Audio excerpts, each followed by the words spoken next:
This is grade 11, chapter 8, talk about water. So, what is water cycle? Water cycle is a continuous movement of water on, above and below the earth's surface. ይሄ ማለት ምን ማለት ነው? የውሃ ዑደት ምንለው ማለት ነው። የውሃ ዑደት ምንድነው ስንል የውሃ ዑደት መሬት ላይ ከመሬት በላይና ከመሬት በታች ውሃ የሚሽከረከርበት የማያቋርጥ የውሃ መሽከርከር ማለት ነው። ለምሳሌ it is a natural process that ensures water is constantly reused ይላል። ይሄ ምን ማለት ነው? ተፈጥሯዊ ሂደት ነው። ምክንያቱም ውሃ እንዳያልቅ የሚረዳን የውሃ ዑደት ነው ማለት ነው። ለምሳሌ ውሃ ዝናብ ሲመጣ ከመሬት ላይ የሚተነው ዝናብ ነው። የሚተነው ውሃ ነው ሄዶ እዛ ጋር ደመና ሆኖ ውሃ የሚሆነው ማለት ነው። so it is a natural process that ensures water is constantly reused. water constantly እንድንጠቀመው መልሰን እንድንጠቀመው ሹር የሚያደርግልን ወይም ሰርቴን የሚያደርገን ማለት ነው። እርግጠኛ የሚያደርገን ናቹራል ፕሮሰስ ነው። so it has 3 steps. የመጀመሪያው evaporation ነው። evaporation is water changes from liquid to gas when heated by the sun. ይሄ ምንድነው? evaporation ማለት ትነት የምንለው ነው። ይሄ ማለት ውሃ በፀሐይ በሚሞቅበት ጊዜ ምን ይሆናል? ከፈሳሽነት ወደ ጋዝነት ይቀየራል፣ ወይም ወደ አየርነት ወደ ትናንሽ ፓርቲክሎች ይቀየርና ይተናል ማለት ነው። ወደ አየር ይቀየራል። so evaporation ማለት water changes from liquid to gas when heated by sun ማለት ነው። በፀሐይ ምክንያት ሲሞቅ ውሃ ይተናል። the next one is condensation. condensation ምንድነው ስንል condensation ደግሞ water vapor cools in the atmosphere and forms cloud.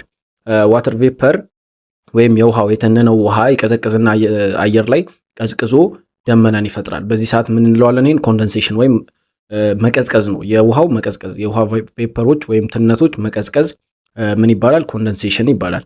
and the last is precipitation. the precipitation is water falls back to earth as rain, snow or hail. so precipitation የምንለው ደግሞ የሞቀ ውሃ የተነነ ውሃ ከዛ ዛይዶ ቀዝቅዞ ደመና የሆነ ውሃ ወደ ምድር የሚመለስበት ፕሮሰስ ማለት ነው። ለምሳሌ በዝናብ መልክ ሊሆን ይችላል፣ በበረዶ መልክ ሊሆን ይችላል። በእንደዚህ አይነት መልኮች ውሃ ወደ መሬት ይመለሳል ማለት ነው። ሶስት ስቴፖች አየን ማለት ነው። የመጀመሪያው ምንድነው? ኢቫፖሬሽን፣ ኮንደንሴሽን እና ፕሬሲፒቴሽን። ይሄ ምን የሚያደርግልን ነው? የዋተር ሳይክልን ሹር የሚያደርግልን ወይም ዑደቱ ወይም የዋተር ሳይክሉ ስሙዝ እንዲሆን የሚያደርጉልን ስቴፖች ናቸው ማለት ነው። let's take examples for this one. wet clothes drying under the sun. እርጥብ ልብሶች በፀሐይ ምክንያት ሲደርቁ ምን እንለዋለን? we'll call it evaporation step ነው ማለት ነው። ለምሳሌ ልብስ አጥባችሁ ውጪ ላይ ስታሰጡት በፀሐይ ምክንያት ልብሱ ይደርቃል። ያ ልብስ የሚደርቀው evaporation ስላለ ነው። እዛ ጋር ልብሱ ላይ ያለው ውሃ ወደ ጋዝነት እየተቀየረ ይተናል ማለት ነው፣ ወደ ሰማይ ይሄዳል። so this is evaporation. so the next one is clouds forming on a cool morning.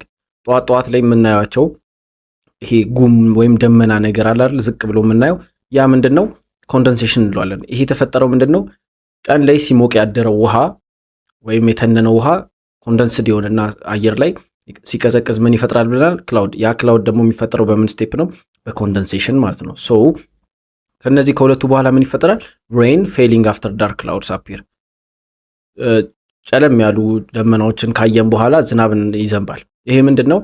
precipitation የሚባለው ማለት ነው። precipitation ውሃ ወደ ምድር የሚመለስበት ስቴፕ ነው ብለናል። so rain falling after dark clouds appear ካልን ይሄ ምንድነው? precipitation ነው ማለት ነው። ዝናብ ሲዘንብ precipitation ነው። ወደ ላይ የወጣ ውሃ ቀዝቅዞ ተመልሶ ሲመጣ precipitation እንለዋለን።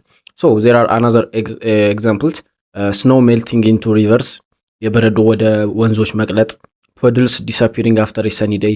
መንገድ ላይ የምናያቸው የጎረጎዱ ጉድጓዶች ወይም የተቆፈሩ መሬቶች ደርቀው ስናያቸው። plants releasing water vapor. ይሄ transpiration የሚባለው ማለት ነው። so እነዚህን ሁሉ ካየን ዋተር ሳይክል ምን እንደሆነ እንረዳለን ማለት ነው። it has its own steps: evaporation, condensation and precipitation. so water cycle is the continuous movement of water on, above, below and the earth's surface ማለት ነው። so let's go to the next one.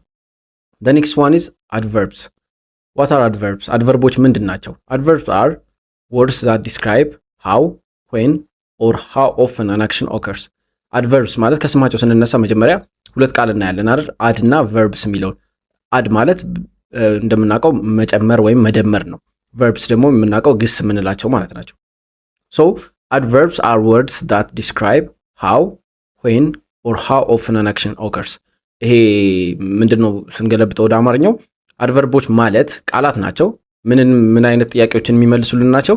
እንዴት፣ መቼና የት የሚሉትን እነዚህን ጥያቄዎች ሊመልሱልን የሚችሉት ቃላቶች ምንድን ናቸው? አድቨርብስ እንላቸዋለን ማለት ነው። ሶ they often modify verbs, adjectives እና another adverbs። ሶ አንዳንድ ጊዜ ምኖችን ይቀይራሉ? ቨርቦችን ይቀይራሉ። በብዛት ቨርቦችን ይቀይራሉ።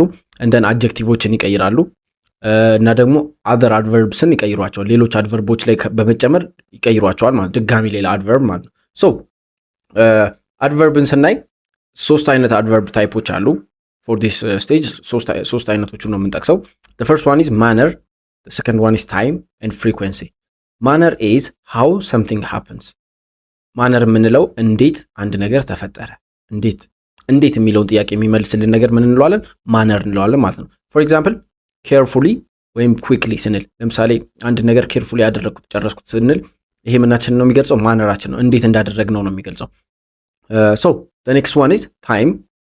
when we say time ያው እንደምናውቀው ጊዜ ነው፣ ጊዜን የሚገልጽልን ወይም የት የሚለውን when it happens የት ተፈጠረ፣ መቼ ተፈጠረ የሚለውን መቼ ተፈጠረ የሚለውን ማለት ነው የሚመልስልን። ታይም ማለት ጊዜ። ሶ ሌትስ ሴይ ናው የስተርዴይ የሚሉትን ቃላቶች ስንወስድ ምንድናቸው እነዚህ? ታይም አድቨርቦች ናቸው። ሰዓትን ነው የሚገልጹ፣ ጊዜን ነው የሚገልጹልን። አሁን፣ ትላንት፣ ነገ እያሉ እነሱ ነው የምንገልጽበት ማለት ነው። ሶ the next one, the third one is frequency. frequency ደግሞ ማለት የአንድ ነገርን ድግግሞሽ ወይም how often is an action happened፣ ምን ያህል ጊዜ አንድ ነገር ተደርጓል።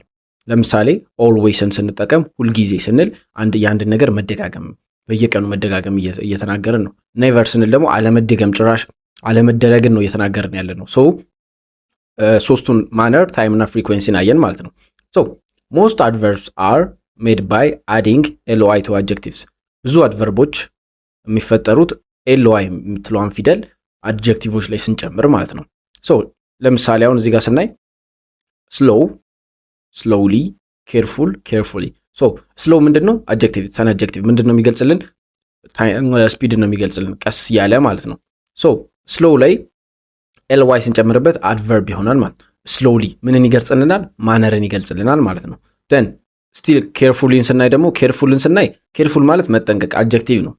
ሶ carefully ስንል ደግሞ በጥንቃቄ እንደማለት። ሶ still ማነርን ነው የሚገልጽልን ማለት ነው። ሶ some adverbs do not end in ly። ለምሳሌ አሁን በly የማያልቁ ቃላቶች አሉ፣ አድቨርቦች ማለት ነው። በly ለምሳሌ ፋስት፣ ሃርድ፣ ዌል የምንላቸው ቃላቶች ፋስትሊ አንልም፣ ሃርድሊ አንልም፣ ዌልሊ አንልም። ሶ this words doesn't require ly መጨመር ማለት ነው። let's take an example. she drives carefully in traffic. she drives carefully in traffic። ትራፊክ ላይ ተጠንቅቃ ነው የምትነዳው፣ በጥንቃቄ ነው የምትነዳው ማለት ነው። he speaks politely to elders። ትልልቅ ሰዎችን በትህትና ነው የሚያወራው። so the next one is they always arrive early. they always arrive early። so አሁን አድቨርባችን መጨረሻ ላይ ነው ያለው ማለት ነው። early በጊዜ፣ ሁልጊዜ የሚመጡት በጊዜ ነው ወይም ቀደም ብለው ነው የሚመጡት። so the next example is the baby slept peacefully። ልጁ በሰላም ተኝቷል። he works hard every day. he works hard every day። ቅድም ያለው ly ያጨመረበትም ካልናቸው አድቨርቦች አንዱ ምንድነው? hard ነው ብለናል። so he works hard every day። he works hardly every day አንልም፣ it's a grammar። so he works hard every day። so the last example is she answered the question quickly። ጥያቄውን በፍጥነት መለሰች። so this is all about adverbs. adverbs are words that describe how, when or how often an action occurs። ስለዚህ አድቨርቦች ምንድናቸው የሚለውን ብንጠይቅ ከዚህ በኋላ መቼ፣ የትና እንዴት አንድ ነገር ተፈጠረ የሚለውን ጥያቄ የሚመልሱልን ቃላቶችን ምን እንላቸዋለን? አድቨርብስ እንላቸዋለን ማለት ነው።